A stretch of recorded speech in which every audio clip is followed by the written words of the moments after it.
Bickham with CBR. I'm at Comic-Con 2022 with the writer of Batman, Ram V. How are you today, sir? Doing all right. I'm doing all right. Pleasure to be here talking to you. Oh, great. And I have a ton of questions for you, so I hope you're about ready for it because we're going full speed Fire ahead. away. All right. All right. First of all, what is it like to be the writer on the new Detective Comics series? You're taking the reins of one of DC's most iconic characters. How does that feel? Yeah, it's really great. I only started, writing comics since 2016. So didn't really see myself quite writing Batman in 2022, but I've just approached it with an intent to tell a good story each time, and really great to be writing this character and this comic that has such a great history and legacy. Pretty much writing the DC and DC comics, so I try not to let myself think about it too much and just focus on telling a good story. Yeah. Well, you came off of Catwoman, and how different is it writing Detective Comics than it was writing Catwoman?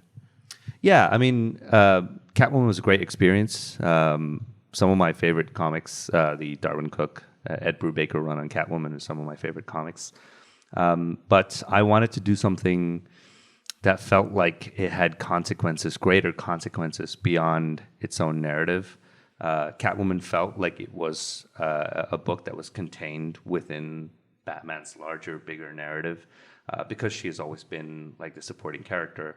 But now with Detective, I kind of get to play with a much bigger scope, much bigger sandbox than before. And that's quite exciting to know that there can be events that happen in Gotham that affect not just Batman, but all of these other characters that are also associated with him. All right, so before we get into Detective, though, I really enjoyed what you did with Catwoman, particularly Father Valley. Can we talk a little bit about Father Valley and your inspiration behind creating that character? Actually, this is going to be really funny. My inspiration behind that character is the ending to a film called Hot Fuzz, which is a comedy film, British actors, British creators, but at the end of it, there's a village where the old people are all villains, and they're shooting at this young cop who's trying to expose a conspiracy theory.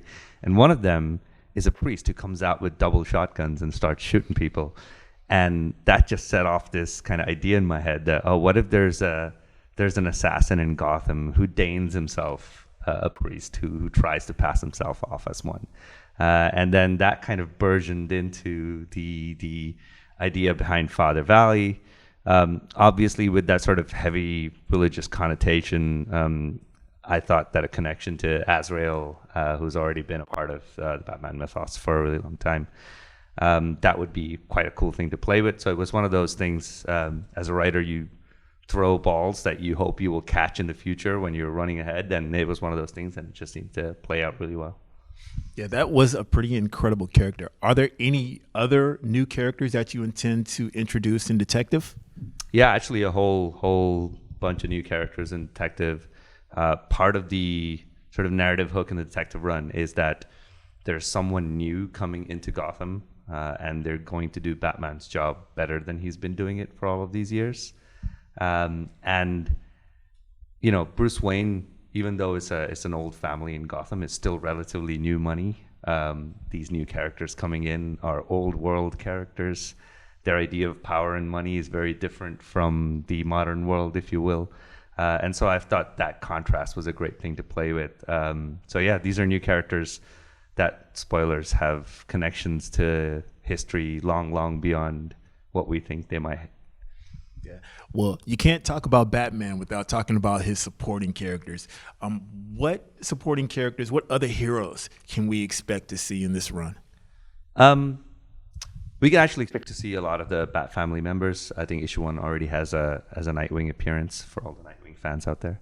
And we can expect to see more of the Bat family characters show up, but also I'm a huge fan of the Batman Rogues Gallery, and I love the idea that some of these villains aren't just, black and white villains. They are complex characters with shades of gray. And so I like the idea that some of them are villains, but still are making an appearance in the story and doing good things. And some of the good guys are potentially inadvertently doing bad things. And I quite like the idea of doing that. Oh, this is sounding pretty good here. Yeah, I mean, just to add to that, there's gonna be a Two-Face arc. There's gonna be a Talia al Ghul arc. There's gonna be a Mr. Freeze and Solomon Grundy and all those guys showing up. Joker? I don't think I'm allowed to divulge that yet. Okay. All right. So let me ask you this. Out of Batman's cast of colorful villains, which one would you deem your favorite? So, I mean, the answer to this is actually really easy and pretty well known around the DC offices. Mr. Freeze is probably my favorite Batman villain. My favorite episode from the Batman animated series is Heart of Ice, and so that character, the tragic story behind why he is the villain, has always been fascinating to me, and I'm really thrilled to be able to play with that. I'm a few issues ahead. I've just written the issue where Freeze appears for the first time, so I'm already pretty excited about it. What is it that attracts you to Mr. Freeze? Just that everything he's doing for love, and here's a man that has been ruined by his devotion and his dedication to helping his wife, to a point where he's lost all sense of right and wrong, and that in itself is such a beautiful, tragic character. Almost reminds me a little bit of like the Edward Scissorhands kind of tragedy, and so I just tend to love those characters. Plus, the look of that character is so amazing. First time I saw that character with the red glasses and everything else is just ice. Amazing. Yeah. All right. Well, speaking of love and romance, is there any chance of seeing Catwoman during your run? Yeah, I'm pretty sure she will be there at some point. Certainly, having written Catwoman for so long, I have ideas in terms of how those narratives and stories should twine with each other. But there's also quite a heavy Batman and Talia al Ghul presence, and in the Bat mythos, those two have had quite a bit of a romantic relationship as well. So I'm kind of looking forward to the tensions that can give rise to as well. So, who do you think is Batman's true love, Catwoman or Talia? Well, if I told you that, I wouldn't have to write the comic. So. Okay. Well, with Batman and Talia, is there any chance of us seeing Damian? Yes. I don't want to give away specifics. I've already written him into the comic, but it might not be in the way people expect. All right. Well, we see now that you're going to be exploring themes of love and romance and tragedy. What other major themes do you expect to explore during your run? Yeah, I think the central theme that I've kind of enjoyed looking at is Batman still relevant to Gotham? And this idea that, you've been doing this for so long, have you really asked yourself, what have you really changed? And if you haven't changed much, then have you done anything at all? And I think these are questions everyone asks themselves as they grow older. Have I changed anything? Have I affected anyone? And to have a character like Batman ask himself that question is quite existential. Also because I think of Gotham City as a character, and the city has always had this relationship with Batman, and that does a Gotham always need a Batman? And yeah, so those are some of the themes we're looking at answering. It leads to some pretty existential quandaries in terms of, do I reinvent myself? Do I rediscover myself? Or should I stay the same that I have been all of these years? Will the loss of Bruce Wayne's fortune have an effect on the stories you're telling? Yeah, absolutely. I think that's an interesting status quo to be playing with. I've really enjoyed. I've never thought, and I know a lot of people disagree, but I've never thought that Bruce Wayne's wealth was his superpower. I've always thought that his determination was his superpower, which is an entirely human and achievable thing.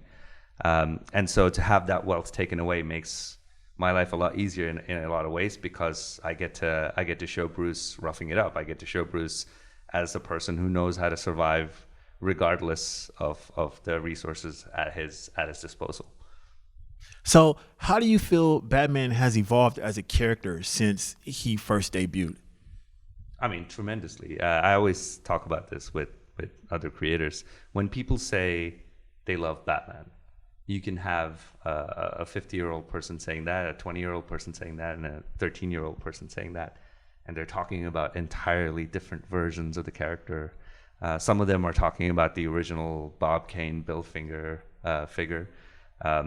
Most of them are talking about Denny O'Neil or Frank Miller and their takes on these characters.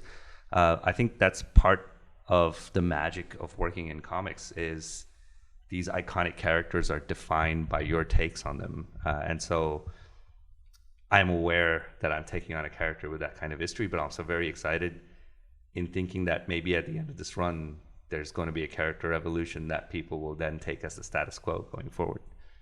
Okay. Are you planning on using any of the members of Batman Incorporated during your run?